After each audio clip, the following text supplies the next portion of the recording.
So, is Germany about to end COVID restrictions? Is life soon to return to normal? Well, the government has set out its plans for the summer, and the answer is more or less, probably.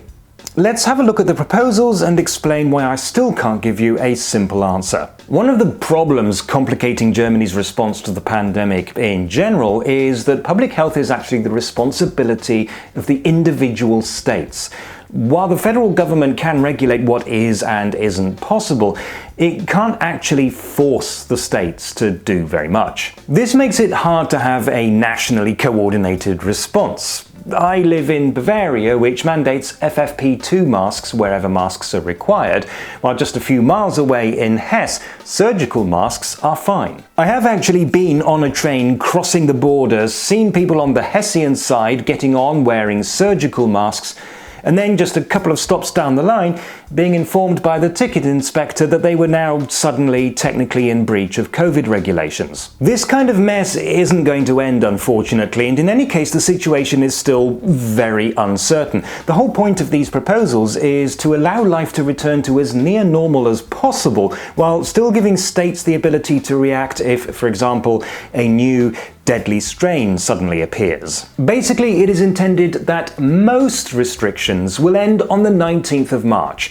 From the 20th of March onwards, you won't normally be asked to, for example, show your vaccination pass in order to eat in a restaurant or maintain social distancing while shopping. However, the states will still be able to impose restrictions where and when necessary. In particular, they will be able to impose mask mandates on public transport and in hospitals and in nursing homes, and also testing mandates in schools and any institution housing particularly vulnerable people. And if the state authorities identify a hotspot, they will be able to tighten restrictions again. Exactly what counts as a hotspot is left for the states to decide. On paper, this all seems very sensible, but it does mean that the situation is as confusing as it always has been. And it also comes at a time when infection rates are reaching new heights, causing some people to suggest that all of this might be a bit premature. However, it is the hospitalization and death rates that are more important here. Restrictions are intended to ensure that hospitals are not overwhelmed.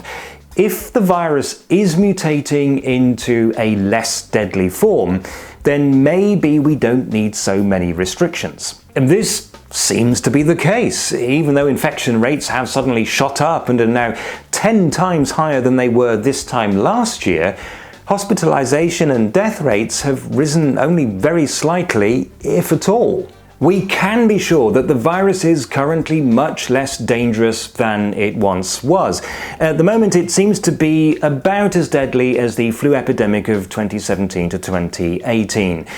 It is hoped and expected that the virus will continue to mutate into a much milder form, but experts have pointed out that this isn't a law of nature.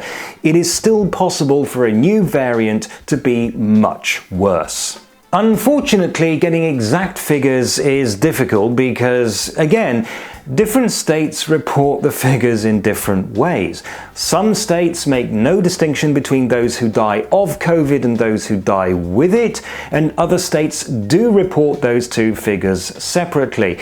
Saxony reports those who have died of COVID but make no mention of those who die with it. That makes it really difficult to know whether the current figures, over 200 a day at the moment, are underreported or overreported. The only thing we can be sure of is that, yes, the Omicron variant is indeed much milder than earlier variants. So that's the situation at the moment. We are expecting a return to, almost normality, but not quite, and always with the threat of harsher restrictions that can be reapplied with different rules in different areas.